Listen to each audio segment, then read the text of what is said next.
আমার নাম আরতি। আমি একজন অমুসলিম।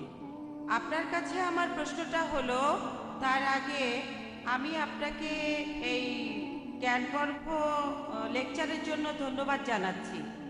আমি আজকে ইসলাম ধর্ম সম্পর্কে অনেক কিছু জেনেছি।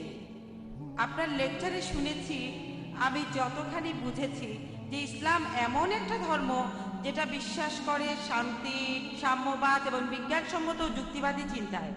এমনটা যদি হয়ে থাকে, তাহলে ইসলাম কিভাবে আল্লাহর ধারণায় বিশ্বাস করে, অথবা ইসলাম কিভাবে বেহেশত বা দোজখকে বিশ্বাস করে, যদি সেটা যুক্তিবাদী হয়? বোন, আপনি প্রশ্ন করলেন, বললেন এটা জেনে আপনার ভালো লেগেছে যে ইসলাম একটি শান্তির ধর্ম আর ইসলাম একটা বিজ্ঞানসম্মত ধর্ম, যৌক্তিক ধর্ম। তারপর বললেন যদি ইসলাম যৌক্তিক ধর্ম হয়ে থাকে তাহলে ধর্মটা কিভাবে বিশ্বাস করে ঈশ্বরে, কিভাবে বিশ্বাস করে বেহেশত আর দোজখে। বোন, ঈশ্বরের অস্তিত্ব প্রমাণ করতে পারবেন বিজ্ঞানের মাধ্যমেই। যদি কোনো নাস্তিককে প্রমাণ দেখাতে চাই, যদি কোরআনের সত্যতা প্রমাণ করতে চাই, তাহলে বিজ্ঞানের সাহায্য নেব। বর্তমানে এটাই সবচেয়ে শ্রেষ্ঠ উপায়। আগেকার দিনে এটা ছিল অলৌকিক কাজ, তারপর আসলে সাহিত্য আর কবিতার যুগ। প্রত্যেক যুগেই কোরআন হলো অলৌকিকেরও অলৌকিক। কোরআন সবসময়ের জন্য অলৌকিক। এই কারণেই বলছি, আমার কথা শুনলে বুঝবেন আমি প্রমাণ করেছি। আর যে মানুষটা বিজ্ঞানের কথা বিশ্বাস করে, যদি সে নিরপেক্ষ হয় তাহলে মানতে বাধ্য হবে যে কোরআন হলো আল্লাহর বাণী। যদি সে বিজ্ঞানে বিশ্বাস না করে, যদি নিরপেক্ষ না হয়, যদি বুঝতে না চায়, তাহলে সম্ভাবনা বেশি যে সে পবিত্র কোরআন বিশ্বাস করবে না। সেজন্য আমি বলেছি যে আজকে বিজ্ঞান ঈশ্বরকে বাতিল করছে না, ঈশ্বরের কিছু ধারণাকে বাতিল করছে। আপনি যদি বিজ্ঞানের কথা বলেন, ঈশ্বরের কথা যদি বলেন, বেশিরভাগ বিজ্ঞানী ঈশ্বরের অস্তিত্বে বিশ্বাস করে। এখন আগেকার দিনে ফ্রান্সিস বেকনের কথা অনুযায়ী তিনি বলেছেন যে বিজ্ঞান সম্পর্কে অল্প জ্ঞান থাকলে আপনি হবেন নাস্তিক, তবে বিজ্ঞান সম্পর্কে অনেক জানলে আপনি ঈশ্বরে বিশ্বাস করবেন। এরপরে বেহেশত আর দোজখ নিয়ে আপনার প্রশ্নের উত্তর দেই। আপনি কোরআন পড়লে দেখবেন কোরআনের বিজ্ঞান সম্পর্কে যা কিছু বলা হয়েছে, আনুমানিকভাবে বলতে পারেন যে বিজ্ঞান সম্পর্কে এসব কথার 80% একেবারে 100% সঠিক হয়েছে। বিশ্বজগৎ কিভাবে সৃষ্টি হলো, পৃথিবীর আকার কেমন, চাঁদের আলোর কথা, তারপর সূর্য তার নিজের চারপাশে ঘুরে, পানিচক্র, ভূগোল, বোটানি ইত্যাদি। বিজ্ঞান সম্পর্কে কোরআনের এসব কথার 80% একেবারে 100% সঠিক প্রমাণিত হয়েছে। কোরআনের বাকি 20% সেটা এখনো প্রমাণিত হয়নি, সঠিকও না, ভুলও না। আমার যুক্তি বলে যখন 80% একেবারে পুরোপুরি সঠিক আর বাকি 20% সঠিকও না, ভুলও না, এই 20%-এর 0.1%ও ভুল বলে প্রমাণিত হয়নি, আমার যুক্তি বলে যে ইনশাল্লাহ আল্লাহর ইচ্ছায় বাকি 20% সঠিক হবে। তাহলে বেহেশত আর দোজখ, ফেরেশতা, জিন, বিজ্ঞান এখনো অতটা উন্নত হয়নি। বিজ্ঞান হয়তো এতটুকু উন্নত হয়েছে যে কোরআনের 80% বৈজ্ঞানিক কথাগুলো যাচাই করে দেখতে পারবে। আগামীকাল হয়তো 50 বছর পরে, 100 বছর পরে, 200 বছর পরে বিজ্ঞান তখন বেহেশত নিয়ে কথা বলবে, দোজখ নিয়ে কথা বলবে, জিন নিয়ে কথা বলবে। আমার বিচার বুদ্ধি বলে এটা কোনো অযৌক্তিক বিশ্বাস না, বিশ্বাসটা যুক্তিসঙ্গত। যখন 80% পুরোপুরি সঠিক বলে প্রমাণিত, বাকি 20%-এর 0.1%ও ভুল বলে প্রমাণিত হয়নি। কোনো বিজ্ঞানী বলতে পারবে না, বিজ্ঞান দিয়ে প্রমাণ করতে পারবে না দোজখ বলে কিছু নেই। বিজ্ঞান দিয়ে এটাও প্রমাণ করতে পারবে না যে বেহেশত বলে কিছু নেই। শুধু বলতে পারবে আমি জানি না, এটা থাকতেও পারে নাও থাকতে পারে, প্রমাণিত হয়নি। আমার যুক্তি বলে এই 20% এখনো ভুল বা সত্য প্রমাণিত হয়নি, বাকি 80% পুরোপুরি সঠিক। একজন বিজ্ঞান মনস্ক মানুষ হিসেবে, একজন যুক্তিবাদী মানুষ হিসেবে আমি বলবো যে ইনশাআল্লাহ আল্লাহর ইচ্ছায় বাকি 20% সঠিক হবে। সেজন্য আমি বিশ্বাস করি দোজখে, বিশ্বাস করি বেহেশতে, এছাড়াও আমি ফেরেশতা আর জিন বিশ্বাস করি। আশা করি উত্তরটা পেয়েছেন। আমার কিছু ব্যাপার পরিষ্কার করা প্রয়োজন, কিছু ব্যাপারে জানা দরকার। এই প্রশ্নটার সাথে প্রাসঙ্গিক। হ্যাঁ স্যার, আপনি এখন বললেন যে বিজ্ঞান ও আল্লাহর ধারণায় বিশ্বাস করে, ইসলামও সেটাই বিশ্বাস করে। সেখানে এসব ব্যাপার নিয়ে কি ব্যাখ্যা দেয়া হয়েছে আল্লাহ আর বেহেশত দোজখ সম্পর্কে? বোন, আপনি আমার পুরো লেকচার শুনেছেন? হ্যাঁ। আপনি কি আমার গত লেকচারটা শুনেছিলেন, is the Quran God's word? না স্যার, আচ্ছা। আজকেই প্রথম এসেছি। এখানে আমি 15 মিনিটে সেই কথাগুলো বলেছি যেটা আসলে 2 ঘন্টার লেকচার। আপনাকে অনুরোধ করব আপনি আমার ভিডিও ক্যাসেটটা জোগাড় করেন, is the Quran God's word. সেখানে প্রমাণ করেছি যে কোরআন আল্লাহর বাণী। নাস্তিকের সামনে ঈশ্বরের অস্তিত্ব সেখানে প্রমাণ করেছি। সেই কথাগুলো এখানে সংক্ষেপে বলেছি আমি। সেখানে আমি প্রমাণ করেছি যে ঈশ্বরের অস্তিত্ব আছে। যদি স্রষ্টা বলে কেউ না থাকতো তাহলে কোরআন কে লিখেছে? 1400 বছর আগে এই কোরআন কে লিখেছে? এই কোরআন এই প্রশ্নটা আমারও, যে এই কোরআন কে লিখেছেন? কে লিখেছে? আমাদের স্রষ্টা লিখেছেন, ঈশ্বর লিখেছেন। মানুষ এটা লিখতে পারবে না। সরি, এই কথাটা ব্যাখ্যা করে বলেন। এই ব্যাখ্যাটা আমি 2 ঘন্টা ধরে দিয়েছি। আপনি ভিডিও ক্যাসেটটা দেখেন। আর 95 সালে এই টপিকের উপরে বোম্বেতে লেকচার দিয়েছিলাম। আমি ভলেন্টিয়ারদের অনুরোধ করব, মহিলা ভলেন্টিয়ারদের, উনাকে ওই ক্যাসেটটাও দেবেন যেখানে বোম্বেতে 95 সালে আমি এই লেকচারটা দিয়েছিলাম। লেকচারগুলো দেখেন, ইনশাল্লাহ এখানে বিস্তারিত পাবেন, এখানে ব্যাখ্যাগুলো পাবেন, ঈশ্বর আর ঈশ্বরের অস্তিত্বের প্রমাণ আর কোরআনের সত্যতার প্রমাণ। আশা করি উত্তরটা পেয়েছেন। এবারের প্রশ্ন মহিলাদের মধ্য থেকে। আসসালামু আলাইকুম জাকির ভাই, আমার নাম নীলম শেঠি। আমার জন্ম হিন্দু পরিবারে। আমি একদিন আজাদ ময়দানে হিন্দুইজম ও ইসলামের সাদৃশ্য নিয়ে আপনার লেকচারটা শুনেছিলাম। সেই দিন থেকেই আমি ইসলাম পছন্দ করি। আজকে সবার সামনে আমি ইসলাম ধর্ম গ্রহণ করছি। লা ইলাহা ইল্লাল্লাহ মুহাম্মাদুর রাসূলুল্লাহ। আমিন। মাশাআল্লাহ বোন, আপনাকে অভিনন্দন। ইসলাম গ্রহণ করার জন্য আপনাকে অভিনন্দন বোন। তিনি বললেন যে কয়েক বছর আগে বোম্বের আজাদ ময়দানে তিনি প্রথম আমার লেকচার শুনেছিলেন। টপিক ছিল হিন্দুইজম এবং ইসলামের মধ্যে সাদৃশ্য। আর সেই দিন থেকেই তিনি ইসলাম পছন্দ করেন, আর আজকে তিনি সবার সামনে ইসলাম গ্রহণ করলেন। আপনাকে এই শান্তির ধর্মে স্বাগত জানাই। আল্লাহর কাছে দোয়া করছি তিনি যেন আপনাকে রহমত দান করেন, আর ইনশাল্লাহ আপনি জান্নাতে যাবেন, ইহকাল এবং পরকালও শান্তি পাবেন। ধন্যবাদ। হ্যাঁ ভাই। আমার নাম কিশোর, আমি মণিপুর থেকে এসেছি, ইন্ডিয়া থেকে। আপনারা জানেন যে কাশ্মীরে আপনাদেরকে যেমন সবাই সন্ত্রাসী বলে ডাকে, তেমন মণিপুরে আমরা যারা স্থানীয়, আমরা ওখানে যে কাজগুলো করছি সেজন্য আমাদেরও সবাই সন্ত্রাসী বলে ডাকে। এই কারণে গত 15 দিন আমি এখানেই আছি।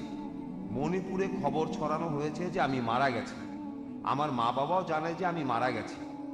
আসলে সেই ভয়েই আমি বম্বেতে চলে এসেছি। আর মণিপুরে এখন পর্যন্ত আমরা কেউ পিস টিভি দেখিনি। বিভিন্ন ধর্ম সম্পর্কে আমার আগ্রহ আছে, বেশ কিছুটা জানি। আমি গুরুদুয়ারাতে গেছি, চার্চে গেছি, তারপর বাইবেল পড়েছি, সব জায়গাতেই গেছি। তবে আমি এখন পর্যন্ত এটা জানি না যে মুসলিমরা কেন দাড়ি রাখে। আর ইসলাম ধর্মে কি আছে সেটা কোনো হিন্দি বইতে পাইনি, ইংরেজি বইতেও পাইনি, মণিপুরেও পাইনি। তাই আমি বলবো আপনারা যদি এই বইগুলো মণিপুরে পাঠানোর ব্যবস্থা করেন তাহলে খুব ভালো হয়। আর আমি যদি এখানে হিন্দি বা ইংরেজিতে কোনো বই পাই তাহলে আমি সেটা কিনতে রাজি আছি। ভাই, আপনি প্রশ্ন করলেন যে কাশ্মীরে যেমন মুসলিমরা যুদ্ধ করছে, জিহাদ করছে, একইভাবে মণিপুরের অধিবাসীরাও যুদ্ধ করছে, লড়াই করছে। আর উনি মণিপুর থেকে চলে এসেছেন, এখানে এসেছেন মণিপুরে বিভিন্ন ঝামেলার কারণে 15 দিন এখানে আছেন। তিনি ইসলাম সম্পর্কে জানতে চান, আর উনি জানতে চেয়েছেন যে মণিপুরে কেন পিস টিভি দেখা যায় না, হ্যাঁ, আর জানতে চেয়েছেন যে মুসলিমরা কেন মুখে দাঁড়িয়ে রাখে। আপনার প্রশ্ন দুটো। ভাই, কাশ্মীরের কথা আমি আগেও বলেছি যে সবাই জিহাদ করছে, এই কথা আমি বলবো না। সবাই কিন্তু জিহাদ করছে না। এক মিনিট, আমার কথাটাকে ভুল বুঝেছেন। আমি বলছি আপনারাই ঠিক করছেন। আপনার প্রশ্ন বুঝতে পেরেছি ভাই। আচ্ছা, আমি কখনোই বলিনি আপনি ভুল, আর আপনার প্রশ্নটাও খুব সুন্দর। তবে এটাও পরিষ্কার করি, কাশ্মীরে যেসব মানুষ যুদ্ধ করছে অনেকেই হয়তো সত্যিকারের জিহাদ করছে না। কেউ কেউ নিজেদের স্বার্থ উদ্ধারের জন্য খারাপ কাজ করছে। যারা আল্লাহ সুবহানাহু ওয়া তাআলার আদেশ নির্দেশ মেনে যুদ্ধ করছে তাদের যুদ্ধকে বলতে পারেন জিহাদ ফি সাবিলিল্লাহ। আমি ঢালাভাবে বলতে পারি না যে কাশ্মীরে সব মুসলিমই জিহাদ করছে, জিহাদ ফি সাবিলিল্লাহ। এবারে মণিপুরের বিষয়টা নিয়ে বলি। আমি জানি যে মণিপুরে এখন খুব যুদ্ধ চলছে, আর সেই যুদ্ধের কারণে আপনি এখানে। হতে পারে এটা আল্লাহর ইচ্ছা, হয়তো এমনটা আল্লাহর ইচ্ছা। যুদ্ধের কারণে আপনি এখানে এসেছেন, হয়তো এই দুনিয়ায় শান্তিতে থাকার পাশাপাশি আপনি পরকালেও শান্তি পাবেন। ঠিক আছে, আপনি আমার লেকচার শুনলেন শান্তির উপর। পৃথিবীর শান্তিটা হলো সাময়িক, চিরস্থায়ী না, কিন্তু পরকালের শান্তিটা হলো চিরস্থায়ী। এবারে প্রশ্নে আসি যে আমরা দাঁড়িয়ে রাখি কেন, আর মণিপুরে পিস টিভি দেখতে পারেন না কেন। মণিপুরে পিস টিভি দেখার প্রসঙ্গে বলি, আপনি ফ্রিকোয়েন্সিটা চেক করে দেখতে পারেন। যদি ডিশ অ্যান্টেনা লাগান, হতে পারে আপনাদের ডিশ অপারেটর চ্যানেলটা আনেনি, একটা ডিশ অ্যান্টেনা কিনতে কয়েক হাজার টাকা লাগবে। অ্যান্টেনাটা এখন পূর্ব দিকে 68 ডিগ্রি ঘুরিয়ে দেন, আর প্যান অ্যাট স্যাট 10, ইনশাল্লাহ পিস টিভি দেখতে পাবেন। আপনাদের কেবল অপারেটরকে বলে দেখেন, আমরা মণিপুরে গিয়ে তাদের বাধ্য করতে পারি না, কিন্তু ডিশ অ্যান্টেনা যদি পূর্ব দিকে 68 ডিগ্রি মুখ করে থাকে আর ফ্রিকোয়েন্সিটা টিউন করেন, ইনশাল্লাহ দেখতে পাবেন। এবারে বলি মুসলিমরা কেন দাড়ি রাখে। আমি এখানে বলবো যে পোশাকে যদি আপনার উদ্দেশ্য বোঝা যায় সেটাই পড়েন। একটা লেকচার দিয়েছিলাম, That if the label shows your intent, wear it. যেমন ধরেন যদি কোনো কনফারেন্সে যান বিশেষজ্ঞদের, দেখবেন তারা লেবেল পড়েছেন, আমি ডাক্তার, আমি ইঞ্জিনিয়ার, আমি একজন বিজ্ঞানী। এটা হলো অনুষ্ঠান ছাড়াই পরিচয়। যদি আপনি শুধু ডাক্তারদের কোনো কনফারেন্সে যান, তাদের স্পেশালিটি লেখা আছে, যেমন ডক্টর অমুক, কার্ডিওলজিস্ট, নিউরোলজিস্ট, নেফ্রোলজিস্ট। হার্টের সমস্যা হলে কার্ডিওলজিস্ট, যদি আপনার সমস্যা হয় কিডনিতে তাহলে নেফ্রোলজিস্ট, যদি ব্রেনের সমস্যা হয় নিউরোলজিস্ট। আনুষ্ঠানিক পরিচয় পবিত্র কোরআনে সূরা আনামের 54 নম্বর আয়াতে উল্লেখ করা হয়েছে। কোরআন বলছে, وَإِذَا جَاءَكَ الَّذِينَ يُؤْمِنُونَ بِآيَاتِنَا فَقُلْ سَلَامٌ عَلَيْكُمْ। যদি তাদের কাছে আসো যারা আমার আয়াতে ঈমান আনে, তাদের বলো সালাম আলাইকুম, তাদের বলো শান্তি বর্ষিত হোক। ইসলাম আমাদের বলে তোমরা বলো আসসালামু আলাইকুম, এটা শান্তির ধর্ম। কমপক্ষে প্রতিদিন প্রত্যেক মুসলিম অন্তত পক্ষে 5 বার সালাত আদায় করে। যখন সে দৈনিক 5 বার নামাজ পড়ে, যদি সে শুধুমাত্র ফরজ নামাজগুলো আদায় করে, যেটা আবশ্যকীয়, 5 বার গুণ 2, নামাজ আদায় শেষ হলে বলি আসসালামু আলাইকুম ওয়া রাহমাতুল্লাহ, আসসালামু আলাইকুম ওয়া রাহমাতুল্লাহ। আমার ডান দিকে যত লোক আছে তাদের সবার উপর আল্লাহর শান্তি বর্ষিত হোক, আমার বাম দিকে যত লোক আছে তাদের সবার উপর আল্লাহর শান্তি বর্ষিত হোক।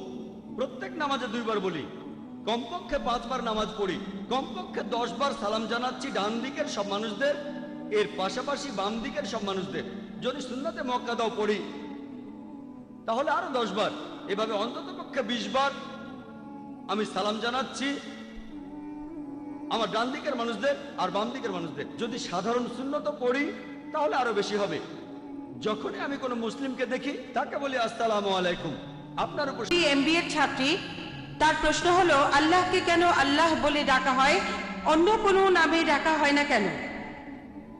বোন, আপনি প্রশ্ন করলেন যে আল্লাহকে কেন আল্লাহ বলে ডাকা হয়, কোন নামে কেন ডাকা হয় না। এর উত্তর আছে পবিত্র কোরআনে সূরা ইসরাঈ 110 নম্বর আয়াতে উল্লেখ করা হয়েছে। পবিত্র কোরআনে বলা হয়েছে, কুলিতুল্লাহ আবিদুর রহমান আয়ামাত আদু ফালাল আসমাউল হুসনা। তোমরা তাকে ডাকো আল্লাহ বলে অথবা রহমান বলে ডাকো, তোমরা তাকে যে নামে ডাকো ডাকানো, সকল সুন্দর নামগুলি তো তাহারই। আপনি মহান স্রষ্টা আল্লাহ সুবহানাহু ওয়া তাআলাকে ডাকতে পারেন যে কোনো নামে, তবে সেটা হতে হবে সঠিক নাম, সেটা হবে বিশুদ্ধ নাম, এমন নাম হবে যেটা তিনি নিজে দিয়েছেন। পবিত্র কোরআন এবং সহিহ হাদিসে আল্লাহর নাম উল্লেখ আছে 99টা। আর রহমান, আর রাহিম, আল কারিম, আল হাকিম, পরম দয়ালু, পরম করুণাময়, পরম জ্ঞানী, সব মিলিয়ে 99টা। আর সবার উপরে সেটা আল্লাহ। আর এই কথাটা যে সুন্দর নামগুলো আল্লাহর, এটা সূরা ইসরার 110 নম্বর আয়াতে উল্লেখ আছে। এছাড়াও সূরা তাহার 8 নম্বর আয়াতে উল্লেখ করা হয়েছে, সূরা আরাফের 180 নম্বর আয়াতে আছে, সূরা হাশরের 24 নম্বর আয়াতে আছে। এখানে আল্লাহ বলেছেন যে সুন্দর নামগুলি সেগুলো আল্লাহর, আর সবচেয়ে শ্রেষ্ঠ নাম আল্লাহ। এখন আমরা মুসলিমরা আল্লাহ তাআলাকে কেন আরবিতে আল্লাহ বলে ডাকি, কেন ইংরেজিতে গড বলে ডাকি না? আসলে এর কারণটা হচ্ছে অন্য সব নামগুলো আর শব্দ সেগুলোকে আমরা বিকৃত করতে পারি। যেমন ধরেন ইংরেজিতে গড শব্দটা, যদি গডের পরে একটা এস লাগাই এটা হবে গডস, ঈশ্বরের বহুবচন। আল্লাহর কোনো বহুবচন হয় না। কুল হুয়াল্লাহু আহাদ, বলো তিনি আল্লাহ এক অদ্বিতীয়। যদি গডের পরে DESS যোগ করেন এটা হবে গডেস, মহিলা ঈশ্বর। ইসলামে পুরুষ আল্লাহ বা মহিলা আল্লাহ বলে কিছু নেই। আল্লাহ সুবহানাহু ওয়া তাআলার কোনো লিঙ্গ নেই। যদি গডের পরে ফাদার যোগ করেন সেটা হবে গড ফাদার, সে আমার গড ফাদার, সে আমার অভিভাবক। ইসলাম ধর্মে আল্লাহ আব্বা বা আল্লাহ ফাদার বলে কিছু নেই। যদি গডের পরে মাদার যোগ করেন সেটা হবে গড মাদার। ইসলাম ধর্মে আল্লাহ মাদার বা আল্লাহ আম্মি বলে কিছু নেই। যদি গডের আগে 3 শব্দটা জুড়ে দেন সেটা হবে 3 গড, অর্থাৎ নকল ঈশ্বর। 3 আল্লাহ বলে কিছু নেই ইসলামে। আর এই জন্যই আমরা মুসলিমরা আমরা আল্লাহ তাআলাকে ডাকি আরবি শব্দ আল্লাহ বলেই। আর এই কারণে এই আল্লাহ শব্দটা বেশিরভাগ প্রধান ধর্মগ্রন্থগুলোতেই দেখতে পাবেন। যদি শিখ ধর্মগ্রন্থ পড়েন সেখানে মহান সৃষ্টিকর্তার একটা বৈশিষ্ট্য বলা হয়েছে আল্লাহ। যদি খ্রিস্টানদের বাইবেল পড়েন, গসপেল অফ মার্ক 15 অধ্যায় 34 অনুচ্ছেদে আছে, গসপেল অফ ম্যাথিউ 27 অধ্যায়ের 46 অনুচ্ছেদে আছে, বলা আছে যে যীশু খ্রিস্টকে যখন ক্রুশবিদ্ধ করা হলো তিনি বলেছিলেন, আল্লাহ আল্লাহ লামা সাবাক্তানি, ঈশ্বর ঈশ্বর কেন তুমি আমাকে ত্যাগ করলে। এই আল্লাহ আল্লাহ লামা সাবাক্তানি শুনে কি মনে হয় ঈশ্বর ঈশ্বর কেন তুমি আমাকে ত্যাগ করলে? না। তবে এটার যদি আরবি করেন এটা হবে আল্লাহ আল্লাহ লামা তারাক্তানি, একই রকম। এই হিব্রু আর আরবি ভাষা দুটো একই রকম। আর আপনারা ধর্মীয় ডিকশনারিতে দেখবেন সেখানে বলা হয়েছে আল্লাহ বা আল্লাহ একই কথা, আল্লাহ ALAH একই। তাহলে আল্লাহ শব্দটা বাইবেলেও আছে, হিন্দু ধর্মগ্রন্থেও আছে, বেদে উল্লেখ করা আছে। একটা আলাদা উপনিষদ আছে যার নাম আল্লাহ উপনিষদ। তাহলে এই আল্লাহ শব্দটা, এই শব্দটা উল্লেখ করা হয়েছে বিভিন্ন প্রধান ধর্মগ্রন্থে। এটাই হলো স্রষ্টার সবচাইতে সঠিক ও শুদ্ধ নাম। আশা করি উত্তরটা পেয়েছেন। তাহলে মুসলিম ভাই বোনদের উপদেশ দেবেন মহাত্মা গান্ধীর নীতিগুলো অনুসরণ করতে, যেমন অহিংস আন্দোলন, সত্যগ্রহ অথবা মহাত্মা গান্ধীর অন্য যে কোনো নীতি? ভাই, আপনি প্রশ্ন করলেন যে আমি কি মুসলিম ভাই বোনদের মহাত্মা গান্ধীর নীতি অনুসরণ করতে বলবো, তারপর বললেন যে মহাত্মা গান্ধীর যে কোনো নীতি, যেমন অহিংসা নীতি আর সত্যগ্রহ। সরি, আমি পরিষ্কার করে বলি, মহাত্মা গান্ধীর যে কোনো নীতি। আপনার প্রশ্নটা বুঝতে পেরেছি। আপনি বললেন নীতিগুলো মানে সবগুলো নীতি, তারপরে বললেন যে কোনো নীতি। আমি দুটোরই উত্তর দিচ্ছি। মহাত্মা গান্ধীর যে নীতিগুলো আছে, যেগুলো কোরআনের সাথে মিলে যায়, আল্লাহর কথার সাথে মিলে, আমাদের নবীজির কথার সাথে মিলে যায়, আমার কোনো আপত্তি নেই। মুসলিমদের বলবো সেই নীতিগুলো পুরোপুরি মেনে চলেন। যেমন ধরেন সত্যগ্রহ আন্দোলন, মহাত্মা গান্ধীর অহিংসা আন্দোলন, একই কাজ নবীজিও করেছিলেন। এমন না যে তিনি মহাত্মা গান্ধীকে অনুসরণ করেছেন, মহাত্মা গান্ধী নবীজিকে অনুসরণ করেছেন। এই ব্যাপারে পরে বলছি। আমাদের নবীজির নবুয়ত লাভের পরবর্তী সময়টা যদি দেখেন, তখন আনুমানিক 13টা বছর তিনি মক্কায় ছিলেন। তিনি অনুসারীদের বললেন খুনোখুনি নয়। অনেক অমুসলিম ইসলাম গ্রহণ করেছিল যারা ছিল দুর্ধর্ষ যোদ্ধা। তিনি বললেন তোমাদের জিহাদ হলো সবর। সবর মানে ধৈর্য ধরা। অনেক মুসলিমকে হত্যা করা হয়েছিল। মক্কার পৌত্তলিকরা দুর্বল মুসলিমদের টার্গেট করত, তাদের অত্যাচার করত, তাদের মেরে ফেলত। যাদের শক্তি ছিল তারা খেপে গেল। তারা বলল যে আমাদের ভাইকে খুন করেছে, আমরা এখন প্রতিশোধ নেব। নবীজি বললেন তোমাদের জিহাদ হলো সবর। দেখবেন কারো হয়তো শক্তি আছে লড়াই করার, সে যদি লড়াই করে সেটা ভালো। কিন্তু কারো লড়াই করার শক্তি আছে, তখন বলা হলো তোমরা লড়াই করো না। তারা নিজেদের সামনে রাখলো, এটাই শ্রেষ্ঠ জিহাদ। আরবি জিহাদ শব্দটার অর্থ সংগ্রাম করা, এর অর্থ চেষ্টা করা। তখন আমাদের নবীজি বলেছিলেন খুনোখুনি নয়। তারা রাস্তায় নেমে পড়তেন আর বলতেন আমরা সাক্ষ্য দিচ্ছি যে আল্লাহ ছাড়া কোনো উপাস্য নেই, আর মুহাম্মদ সাল্লাল্লাহু আলাইহি সাল্লাম আল্লাহর প্রেরিত রাসূল। মানুষ পাথর মারলো, তারা তাদের কিছু বলল না। তাদের অত্যাচার করা হলো, কিন্তু তারা প্রতিশোধ নিল না। নবীজি তায়েফে গেলেন, লোকে পাথর মারলো, তিনি কিছুই বললেন না। তাহলে এটা হলো একটা পদ্ধতি। তবে এই পদ্ধতিটাই সব নয়। আগে আমি উত্তরটা শেষ করি।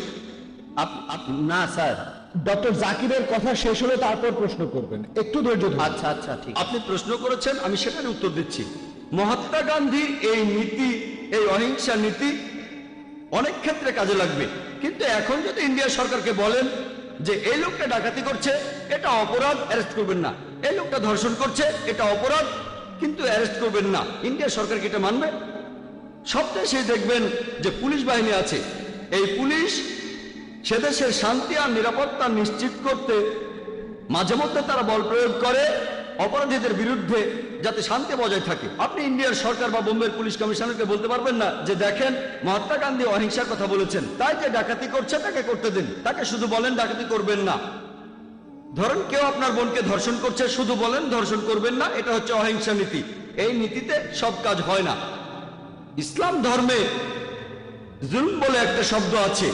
জুলম, জুলম আরবিতে এই শব্দটার অর্থ হতে পারে উৎপীড়ন। আর যে এই উৎপীড়ন করে তাকে বলা হয় জালিম, একজন জালিম।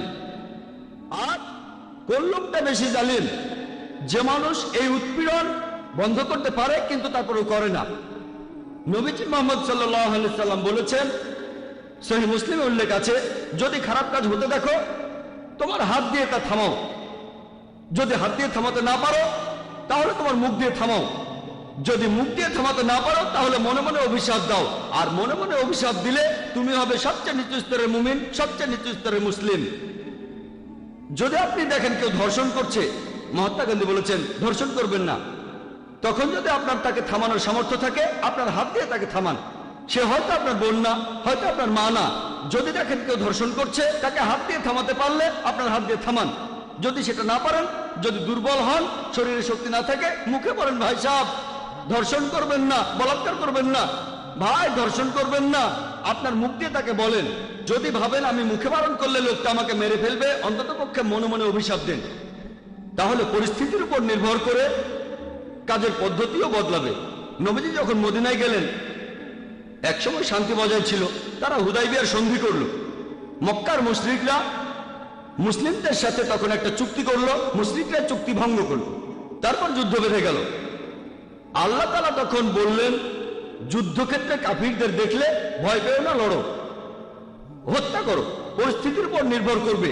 একজন বিখ্যাত ঐতিহাসিকের কথা অনুযায়ী মাইকেল এইচ হার্ট তার একটা বইতে তিনি পৃথিবীর ইতিহাসে 100 জন প্রভাবশালী মানুষের কথা বলেছেন। 1 নম্বরে তিনি বলেছেন মুহাম্মদ সাল্লাল্লাহু আলাইহি সাল্লামের কথা। শুধুমাত্র এই জন্যই কথাটা বলছি না, তিনি এখানে আরো বলেছেন মহাত্মা গান্ধী সম্পর্কে। মাইকেল এইচ হার্ট খুব বিখ্যাত ঐতিহাসিক, ইতিহাসের 100 জন প্রভাবশালী মানুষের কথা বলার পরে তিনি সেখানে বেশ কিছু কথা বলেছেন। এখানে তিনি তখন মহাত্মা গান্ধী সম্পর্কে বলেছেন। তিনি লিখেছেন যে মহাত্মা গান্ধীর এই সত্যাগ্রহ আন্দোলন, যেটা ছিল তখনকার গুরুত্বপূর্ণ আন্দোলন, এটার জন্যই নাকি ব্রিটিশরা তখন ফিরে গিয়েছে। কিন্তু তিনি বলেছেন যদি এই আন্দোলনটা না হতো তারপরও ইন্ডিয়া ঠিকই স্বাধীন হয়ে যেত। এটা বলেছেন বিখ্যাত ঐতিহাসিক মাইকেল এইচ হার্ট। তাহলে যেটা বুঝতে পারি, পরিস্থিতির উপর নির্ভর করে কাজের পদ্ধতিটা ঠিক করতে হবে। সব সময় অহিংসা নীতি চলবে না। মাঝে মধ্যে দেশে শান্তি বজায় রাখার জন্য আমাদের বল প্রয়োগ করতে হয়। যেমন দেখেন, প্রত্যেক দেশে পুলিশ বাহিনী থাকে, আইন প্রয়োগ করে। কেউ যদি কোনো কিছু নিয়ে বাড়াবাড়ি করে, ধর্ষণ করে, ডাকাতি করে, নিরীহ মানুষদের ক্ষতি করে, তখন শেষ উপায় হিসেবে প্রত্যেক দেশের পুলিশ যেমন বল প্রয়োগ করে, একইভাবে ইসলাম বলছে যে শেষ উপায় হিসেবে, শেষ অবলম্বন হিসেবে মাঝে মধ্যে শান্তি বজায় রাখার জন্য বল প্রয়োগ করতে হয়। আশা করি উত্তরটা পেয়েছেন। আর কিছু বলতে চাইলে এখন বলতে পারেন। না স্যার, উত্তরে আমি সন্তুষ্ট। আপনাকে অনেক ধন্যবাদ। সেজন্য বলেছিলাম বাধা দেবেন না, এটা আমার পেশা, আমি এই কাজটাই করি। পুরো উত্তরটা শুনলে তারপর বুঝতে পারবেন। আমি শুরু করলে যদি হাত তোলেন, যখনই আপনি আপনার হাতটা তুলছেন আপনার মাথায় তখন প্রশ্নটা ঘুরছে, আমার উত্তরটা শুনছেন না। যখন আপনি শুনেছেন মনোযোগ দিয়ে ইনশাল্লাহ, তাহলে বুঝতে পারবেন। না পারলে ইনশাল্লাহ আপনি আরো সুযোগ পাবেন। এছাড়া আমি এখানে উপস্থিত সব মুসলিম ভাই বোনদের অনুরোধ করব, আপনারা ডক্টর জাকির নায়কের মতো একজন অসাধারণ মানুষকে পেয়েছেন। দয়া করে আপনারা সবাই উনাকে অনুসরণ করবেন। অবশ্য এমন অনেক মানুষই আছে যারা ঠিক পুরোপুরি মেনে চলে না। আশা করি যে মুসলিম ভাই বোনেরা ইসলাম ধর্ম পালন করবে পুরোপুরি, আর ইন্ডিয়াকে গর্বিত করবে। ধন্যবাদ। আপনাকে ধন্যবাদ। আমি অনুরোধ করব মুসলিমদের সবাইকে অনুসরণ করবেন নবীজি মুহাম্মদ সাল্লাল্লাহু আলাইহি সাল্লামকে, আর সর্বশেষ আসমানি কিতাব এই পবিত্র কোরআনকে।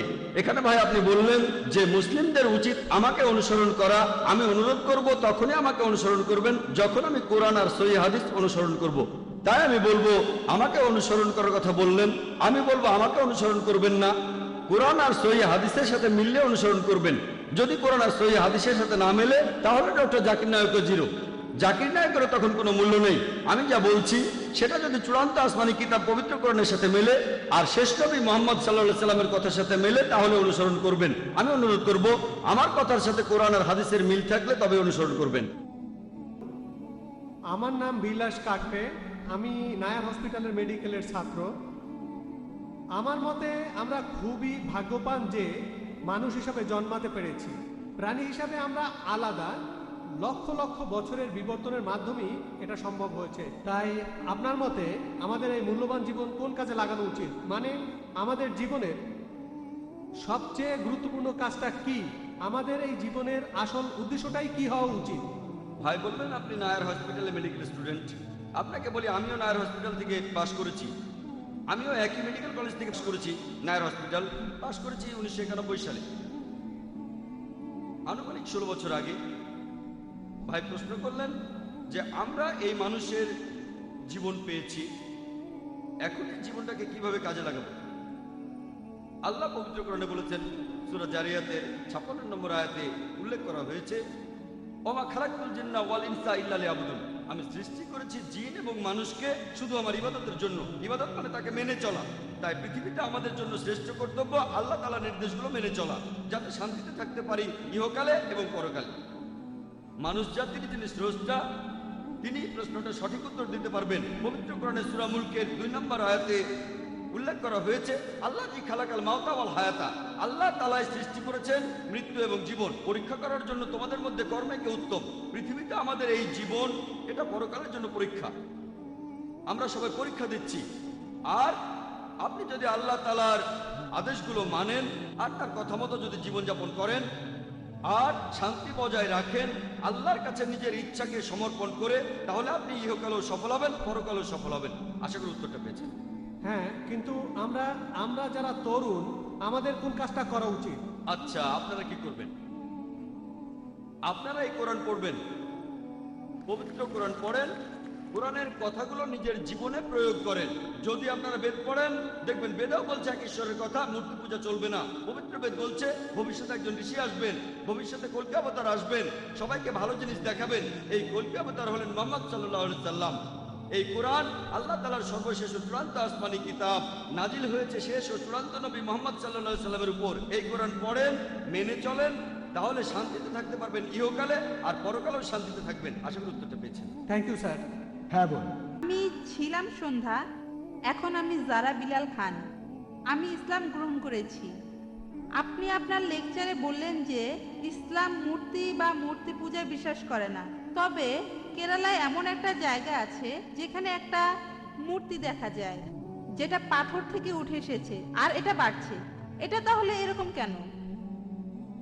বোন, আপনি প্রশ্ন করলেন যে ইসলামে মূর্তি পূজা নেই, কিন্তু তিনি জানেন যে কেরালার কোনো একটা জায়গায়, সেখানে কোনো একটা পাহাড়ের ভেতর থেকে একটা মূর্তি বের হয়ে আসছে আর সেটা বাড়ছে। কিভাবে সেটা বাড়ছে আপনার প্রশ্ন, তার মানে এই মূর্তিটার ভেতর কিছু আছে।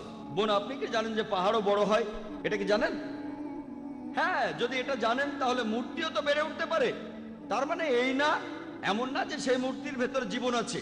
না, মূর্তিটা পাথরের ভেতর থেকেই এসেছে। ওখানে আগে কোনো মূর্তি ছিল না, পাথরের মধ্যে থেকে মূর্তিটা বের হয়েছে। আমি তো সেটাই বলছি, মূর্তিটা পাথরের মধ্য থেকে বের হচ্ছে। পাহাড় পর্বত আকারে বড় হয়, কিভাবে এগুলো বাড়ে সেটা আমরা জিওলজিতে পড়েছি যে পাহাড় পর্বত বাড়ে। এমন অনেক উদাহরণ আছে। যেমন ধরেন, এই কয়েক বছর আগে শোনা গেল যে গণেশের মূর্তি দুধ খাচ্ছে। এটা একটা সহজ বৈজ্ঞানিক ব্যাপার, অসমোসিস। এটা খুবই সহজ একটা বৈজ্ঞানিক ব্যাপার। আপনি যদি দুধ ভর্তি জগে একটা চারা গাছ রাখেন, সেই গাছ দুধ শুষে নেবে। এটা অসমোসিস। তার মানে এই না যে সেই মূর্তি দুধ খাচ্ছে। তখন অনেক টিভি চ্যানেলে এটা দেখানো হয়েছিল। এখানে আপনাকে বুঝতে হবে যে এগুলো হলো সব জড় বস্তু। বেদে পরিষ্কার করে বলা আছে, যজুর্বেদে আছে 32 অধ্যায় 3 অনুচ্ছেদে, নাদাস্তি প্রতিমা আস্তি, মহান স্রষ্টার কোনো প্রতিমা নেই, তার কোনো ছবি নেই, তার কোনো মূর্তি নেই, তার কোনো ভাস্কর্য নেই, কোনো ফটোগ্রাফ নেই। আশা করি উত্তরটা পেয়েছি। কিন্তু একটা কথা, পাথরটা এমন আকার পাচ্ছে কিভাবে? পাথরটার আকার তাহলে একটা মূর্তির মতো হচ্ছে কেন? বোন, আজকের কথা যদি বলেন তাহলে মানুষও কোনো কোনো আকার দিতে পারে, যন্ত্রপাতি দিয়ে প্রাকৃতিকভাবে কোনো আকার তৈরি হতে পারে। এটা খুবই স্বাভাবিক। এমন অনেক কথা শোনা যায় যে একটা গাছ আছে, দেখলেন লেখা আছে ওম, অথবা কোনো গাছে লেখা লা ইলাহা ইল্লাল্লাহ। এই সমস্ত ব্যাপার আসলে একেবারে গুরুত্বহীন। আমরা এখানে কথা বলছি সত্য নিয়ে। বোন, অনেক পাহাড় আছে দেখতে মানুষের মুখের মতো, এমনটা দেখেছেন আপনি? এটা প্রকৃতির খেলা। পাথরের আকার থাকলে সেটা অলৌকিক হয়ে যায় না। আমরা মেনে চলবো বেদের কথা, কোরআনের কথা, বাইবেলের কথা, যেটা বলছে মহান সৃষ্টিকর্তার প্রতিমূর্তি নেই। পাথর দেখতে মানুষের মতো হতে পারে, কোনো ছবির মতো হতে পারে, একটা মূর্তির মতো হতে পারে। তার মানে এই না যে সেটা ঈশ্বর। ধন্যবাদ, ঠিক আছে। আর এইসব পাথর দেখবেন বিভিন্ন ছবি আর মূর্তি, এগুলো পড়ে গেলে ভেঙে যায়। যখন সে নিজেকেই সাহায্য করতে পারে না, তখন আমাদের কিভাবে সাহায্য করবে? আশা করি উত্তরটা পেয়েছি। ধন্যবাদ, ঠিক আছে। প্রণাম গুরু। জাকির ভাই, আপনার কাছে আমার একটা প্রশ্ন আছে। এখানে যেসব মুসলিম ভাই ও বোনেরা আছেন, তাদের অনুভূতিতে আঘাত লাগলে আমি ক্ষমা চাচ্ছি। আমার নাম মহেশ মেহতা আর আমি ব্যবসা করি। আপনাদের পবিত্র কোরআন এটা আল্লাহর পাঠানো আসমানি কিতাব নয়। কেন? কারণ হলো আগে যে তাওরাত, ইনজিল, জাবুর এসেছে, তাওরাত মুসার উপর নাজিল হয়েছিল, জাবুর দাউদের উপর নাজিল হয়েছিল, আর যিশুর উপর নাজিল হয়েছিল ইনজিল। এই কিতাবগুলো বিকৃত হয়ে গেছে। 3টা কিতাব আপনারা মুসলিমরা বলেন বইগুলো বিকৃত হয়ে গেছে। আর এছাড়াও আপনারা দেখবেন কোরআনে আহলে কিতাব বলে সম্বোধন করা হয়েছে ইহুদি ধর্মের অনুসারীদের আর খ্রিস্টানদেরকে। তাহলে যে বইটা মানে পবিত্র কোরআন আল্লাহ লিখেছেন, সেখানে তিনি বলবেন শ্রীকৃষ্ণের মতো, যেমন ভগবত গীতা, এইটা করার এইটা করো না। তাই এই কিতাবটা একজন মানুষই লিখেছে। এখানে 25 জন নবীর নাম আছে, সেগুলো বাইবেলেও আছে সবগুলো। এই নবীদের নামগুলোই কোরআনে আছে। তাই আমার মনে হয় যে আল্লাহ তো অনেক বড়, তিনি পুরো বিশ্ব ব্রহ্মাণ্ড বানিয়েছেন। তিনি কখনো এভাবে বলবেন না যে এরা ইহুদি বা এরা খ্রিস্টান, কারণ ইহুদি বা খ্রিস্টানরা তো তারই সৃষ্টি। আমার মনে হয় এই পবিত্র কোরআন কোনো মানুষই লিখেছে। এছাড়াও আমি আরেকটা প্রশ্ন করতে চাই। 1 মিনিট ভাই। হ্যাঁ, উনি আগে উত্তর দিক, তারপর আচ্ছা। আপনি আবার প্রশ্ন করুন। আচ্ছা। ভাই আপনি প্রশ্ন করলেন, আর সত্যি বলতে আমি মহেশ ভাইকে চিনি সেই 1991 সাল থেকে। হ্যাঁ, তিনি আইআরএফ থেকে মুসলিমদের চাইতেও বেশি ভিডিও ক্যাসেট নিয়েছেন। তাই আইআরএফ এ ভিডিও ক্যাসেট আর লিটারেচারের লিস্টে তার নামই সবার আগে আছে। মহেশ ভাই প্রশ্ন করলেন যে আগের আসমানি কিতাবগুলো কোরআন যেমন বলছে তাওরাত, জাবুর, ইনজিল দেওয়া হয়েছিল মুসাকে, দাউদকে আর যীশু খ্রিস্টকে, মুসলিমরা বলে এগুলো বিকৃত হয়ে গেছে। তাহলে পবিত্র কোরআনে যখন ইহুদিদের কথা বলা হয়েছে যে হে কিতাবীগণ, ইহুদি আর খ্রিস্টানরা যখন তাদের এভাবে সম্বোধন করা হচ্ছে, তাহলে কোরআনও কি কোনো মানুষ লিখেছে? ঠিক। আপনার প্রশ্নটা হলো ইহুদি আর খ্রিস্টানদের সম্পর্কে বলা হয়েছে কেন? আপনি যদি আমার আগের লেকচারটা শুনে থাকেন, is the Quran God's word, আপনি কি সেখানে ছিলেন? না, আমি সেখানে ছিলাম না। সেখানে আমি সব বিস্তারিতভাবে বলেছি, এখন আর সেগুলো রিপিট করব না।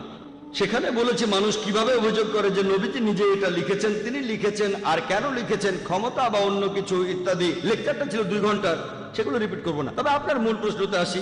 কোরআন বলছে যে হে কিতাবীগণ, তার মানে এর মানে দাঁড়াচ্ছে এই কোরআন লিখেছে একজন মানুষ। ভাই কোরআন পড়লে দেখবেন, আর আপনি ঠিকই বলেছেন, কোরআনে 25 জন নবীর নাম বলা হয়েছে। আর এখানে যতজন নবী রাসূলের নাম বলা হয়েছে তারা সবাই ইহুদি। দেখবেন যে এই নামগুলো বাইবেলে বলা হয়েছে। কোরআনের প্রায় 1/3 ইহুদিদের সম্পর্কে বলা হয়েছে। কেন? এটা উদাহরণ যে আল্লাহ তাআলা সুবিধা দিয়েছিলেন ইসরায়েলের মানুষদের, হে বনি ইসরাইল, আমি একসময় তোমাদের অনুগ্রহ করেছিলাম, কিন্তু তোমরা তখন এই কাজগুলো করেছো। পবিত্র কোরআনে এই উদাহরণগুলো দিয়েছেন আল্লাহ তাআলা, যে তারা নবী ছিলেন যারা আগে এসেছিলেন এই মানুষদের কাছে। কিছু মানুষ নবীকে প্রত্যাখ্যান করেছিল, কিছু মানুষ গ্রহণ করেছিল। এখানে উদাহরণ দিতে গিয়ে বলা হয়েছে কুল ইয়া আহলাল কিতাব, বলো হে কিতাবীগণ, তাআলা ইলা কালিমাতিন সাওয়াইন বাইনানা ওয়া বাইনাকুম, এসো সেই কথায় যাহা আমাদের ও তোমাদের মধ্যে এক। তাহলে কোরআন এখানে মুসলিমদের বলছে যে তোমরা কিতাবীদের সাথে এ বিষয়ে কথা বলবে। কিতাবীগণ মানে যারা আসমানি কিতাব পেয়েছে। এখানে পবিত্র কোরআন পরিষ্কার করে বলেছে, যখন কোরআনে আহলে কিতাব বলা হচ্ছে, ইহুদি আর নাসারাদের কথা বলা হচ্ছে, ইহুদি আর খ্রিস্টানদের, তাহলে আল্লাহ বলছেন মুসলিমদের কিতাবীদের সঙ্গে কথা বলতে। আল্লাহ আরো বলেছেন ইয়া আহলাল কিতাব, হে কিতাবীগণ। তার মানে কোরআন এখানে শুধু মুসলিমদের বলছে না, শুধু আরবদের বলছে না, কোরআন এখানে কিতাবীদেরও বলছে। সেজন্যই আমি বলেছি যে এই সর্বশেষ চূড়ান্ত আসমানি কিতাব পবিত্র কোরআন, এটা শুধু মুসলিম বা আরবদের জন্য নাজিল হয়নি, নাজিল হয়েছে পুরো মানুষ জাতির জন্য। যদি এটা কোনো মানুষ লিখতো, যদি কোরআন কোনো মানুষ লিখতো, আপনি যেটা বললেন, তাহলে আল্লাহ কখনোই বলতেন না যে যাও ইহুদি আর খ্রিস্টানদের বলো তাদের ধর্মগ্রন্থে এটা আছে। আর সেই সময়ে অনেক মানুষ এটা জানতো না যে অতীতে ইহুদি আর খ্রিস্টানদের কি হয়েছিল। যখন তারা চেক করলো, দেখা গেল সত্যি। এরপর কোরআনে অনেক ভবিষ্যৎবাণীও করা হয়েছে যে পৃথিবীতে ভবিষ্যতে কি ঘটবে। তাহলে এই সমস্ত কথা এগুলো কোনো মানুষ লিখতে পারে না। বিস্তারিত জানার জন্য আমার ভিডিও ক্যাসেট দেখেন, is the Quran God's word. আশা করি উত্তরটা পেয়েছেন। আরেকটা কথা বলবো, আমি 55টারও বেশি দেশে ভ্রমণ করেছি। আপনাদের কোরআন আর হাদিস মূর্তি পূজাকে নিষিদ্ধ করেছে। তবে আপনি অন্য ধর্মগুলো দেখেন, খ্রিস্টান ধর্ম অথবা ধরেন বৌদ্ধ ধর্ম, চাইনিজ ধর্ম, জৈন ধর্ম, অন্য সব ধর্মেই দেখবেন মূর্তি পূজা আছে।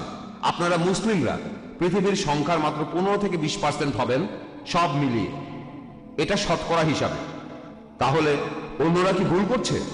খ্রিস্টান ধর্মটা দেখেন, 1 মিনিট, যে কোনো অ্যাংলিকান চার্চ অথবা Russian orthodox, Greek orthodox, Catholic বা প্রোটেস্ট্যান্ট, চীনে দেখেন অনেক বড় মূর্তি ঈশ্বরের। তাহলে এরা সবাই ভুল? খুবই সুন্দর প্রশ্ন করলেন। তিনি বললেন পৃথিবীতে মুসলিম আনুমানিক 15 থেকে 20%, কেউ বলে 25%, সে যাই হোক, আপনি বললেন 15 থেকে 20%, আচ্ছা মেনে নিলাম। আপনি বললেন যে খ্রিস্টানরা তারা মূর্তি পূজা করে, আমিও একমত।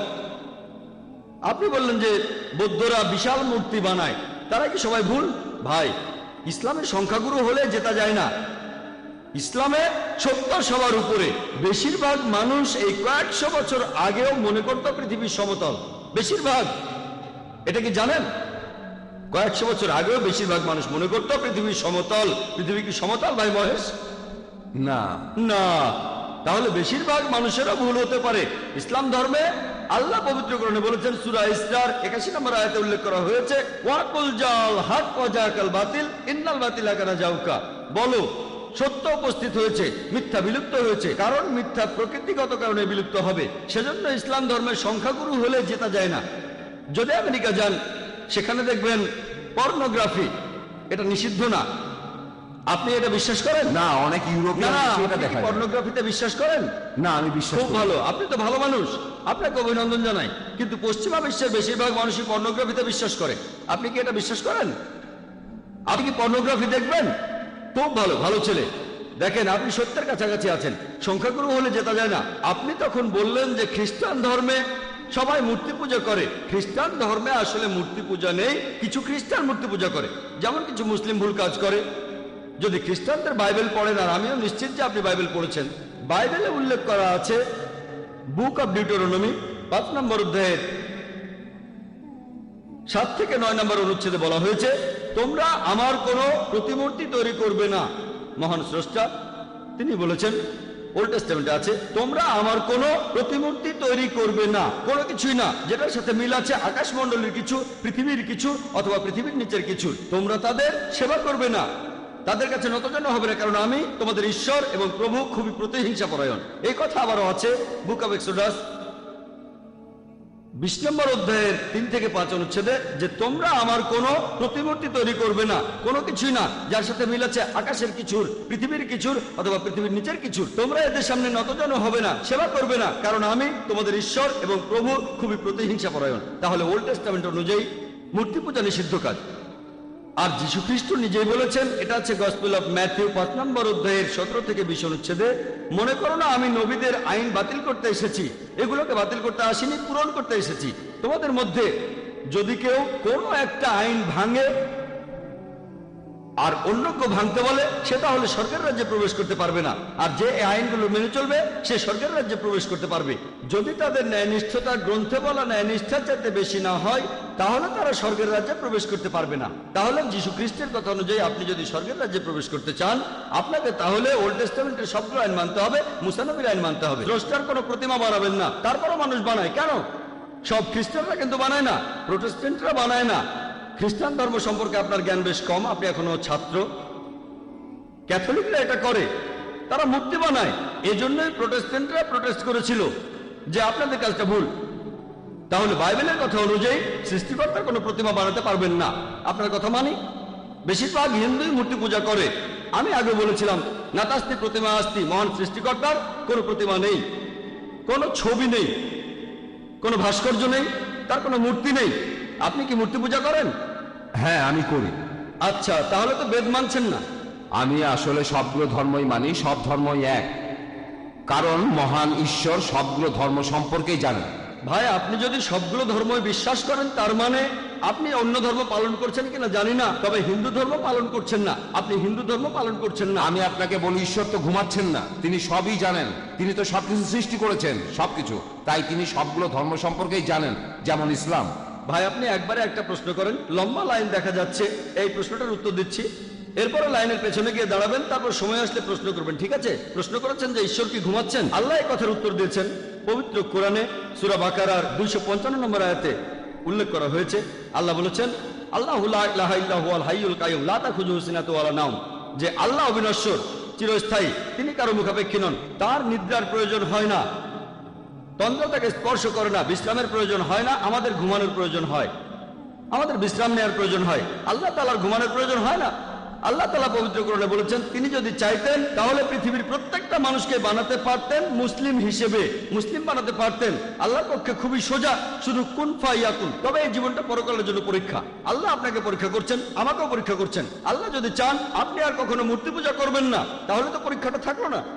পরীক্ষাটা হচ্ছে আল্লাহ আপনাকে কিছু আইন দিয়েছেন, এখন আপনি সেগুলো মানবেন কি মানবেন না। আপনি নাকি সবগুলো ধর্মই মানেন, কিন্তু আপনি তো হিন্দু ধর্ম মানছেন না, আপনি তো ইসলাম মানছেন না, আপনি তো খ্রিস্টান ধর্ম মানছেন না, শিখ ধর্ম মানছেন না, বৌদ্ধ ধর্ম মানছেন না। আমাকে এমন কোন কথা দেখান যেখানে ধর্মপট বলছে, বৌদ্ধ যে কোনো গ্রন্থ বলছে যে বুদ্ধ তার মূর্তি বানাতে বলেছেন। তিনি কখনোই বলেননি। বুদ্ধ কোথায় বলছেন? আগামীকাল ধরেন কোন মুসলিম যে নবীজি মুহাম্মদ সাল্লাল্লাহু আলাইহি সাল্লামের মূর্তি বানালো, সে যদি মূর্তি বানিয়ে তার পূজা করে, আমি বলবো সেটা ভুল। নবীজি কখনোই তার মূর্তি বানাতে বলেননি। এখন কিছু মানুষ যদি কোনো ভুল কাজ করে থাকে, হোক তারা সংখ্যালঘু বা সংখ্যাগুরু, সেটা তখন সত্যি হয়ে যায় না। গৌতম বুদ্ধ কখনোই তার মূর্তি বানাতে বলেননি। এখন কেউ এই মূর্তিগুলোর বিরুদ্ধে গেলে সে আসলে বৌদ্ধদের ধর্ম পালনে সাহায্য করছে। শুধু বুদ্ধের একটা বিশাল মূর্তি বানিয়েছে বলেই তারা বুদ্ধকে মানে, এমনটা কিন্তু ঠিক না। সেজন্য আমি বলেছি, যদি কোনো ধর্মকে বুঝতে চান, অনুসারীদের দেখবেন না, ভাই মহেশ আমাকে দেখবেন না, ধর্মগ্রন্থগুলোকে দেখেন, পবিত্র কোরআন দেখেন, পবিত্র কোরআন পড়েন, আপনাদের বেদ পড়েন, যেগুলো কমন সেগুলো মেনে চলেন, আর যেগুলো কমন না সেগুলো পরে দেখবেন। আপনি নাকি সব ধর্মই পালন করেন, আপনি তো হিন্দু ধর্ম মানছেন না, খ্রিস্টান ধর্ম মানছেন না, ইসলাম ধর্ম মানছেন না, সবগুলো তো পরের কথা। আমি বলছি অন্তত পক্ষে কমন জিনিসগুলো আপনি মেনে চলেন, যেগুলো কমন না সেটা নিয়ে পরে কথা বলবো। আপনি তো কমন জিনিসগুলো মেনে চলছেন না, সবগুলো মানা তো পরের কথা। যেদিন আপনি মূর্তি পূজা বন্ধ করবেন, সেদিন আমি কথা বলতে পারবো যে আপনি সবগুলো ধর্মের সবচেয়ে প্রধান কথাটা মানছেন। যেদিন আপনি মুহাম্মদ সাল্লাল্লাহু আলাইহি সাল্লামকে সর্বশেষ চূড়ান্ত নবী হিসেবে মানবেন, সেদিন বলতে পারবো আপনি বেশিরভাগ প্রধান ধর্মের সবচেয়ে প্রধান দুটো কথা মানছেন। আশা করি উত্তরটা পেয়েছেন।